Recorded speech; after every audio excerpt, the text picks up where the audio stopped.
Hey everybody, welcome back to another My PTA video. So in this one, we're going to be covering arterial and venous insufficiency. So nothing too in-depth, just kind of a general overlook at what they are, what differentiates them, and so forth. So let's get into it. So, arterial versus venous insufficiency.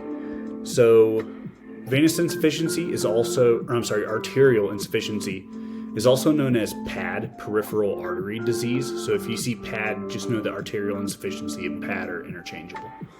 So arterial is obviously, it affects the arteries. So these carry the O2 rich blood away from the heart and into the rest of the body. And then venous insufficiency brings that O2 poor blood back to the heart. So think artery away.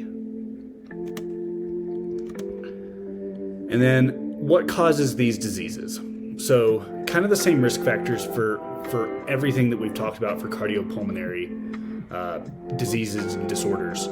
So obesity, smoking, family history, diet high in saturated trans fats, all those other things. But there's a few other ones here. So obesity, like chronic obesity or just being overweight, contributes to a higher likelihood of having arterial or venous insufficiency. Prolonged sitting and standing, that's just because when we're not moving for a long time, our blood doesn't really circulate that well. We need to move around and do a lot of stuff. So a bunch of sitting and standing is generally not good for us, and it leads to a higher likelihood of PAD or PVD. Varicose veins and thrombus. So thrombus is just another name for a blood clot, and you'll see why you have a higher risk of developing these if you have a blood clot. So, demographics. So, PAD, it mostly affects blacks and Hispanics and older population. And then CVI, so venous insufficiency, it's more common in women and the middle-aged or older population. So, approximately 40% of Americans suffer from CVI, and then only 10% of that 40 pursues medical treatment, which is kind of sad if you think about it, but that's an unforeseen consequence of the healthcare and everything else that is just not really helping us in these cases. So effects on vitals, kind of the same deal with all the other videos. So high blood pressure, higher heart rates, and everything like that. If it's arterial, you're going to have reduced lung function because it carries the blood coming out from the heart going into the lungs through the pulmonary artery. If you have it in that specific artery, it's going to affect the lungs. But if it's CVI, you can also you have an increased risk of developing a deep vein thrombosis, so a deep vein clot. So interventions, if it's arterial or venous, you can usually get anticoagulants, which basically just help the blood not clot. So if it's not clotting, you're not going to develop a thrombus. You won't have anything to block that vein or that artery. So that's how those help. You can also do a coronary artery bypass graft. So that's what that CABG is.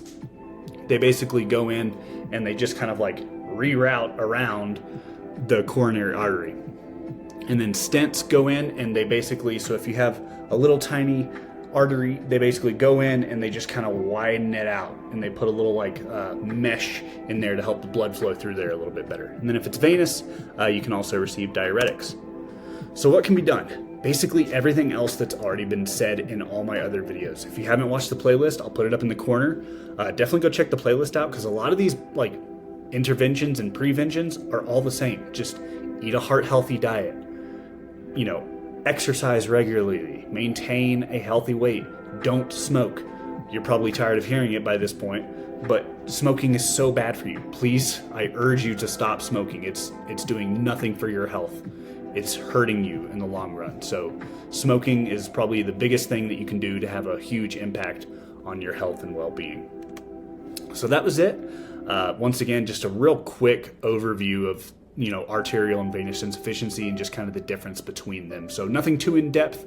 If you guys like this content and everything, be sure to check out my channel. I have a lot of other videos not specific to cardio or pulmonary. There's some other really good stuff in there. So I hope you liked it, and I will see you in the next one.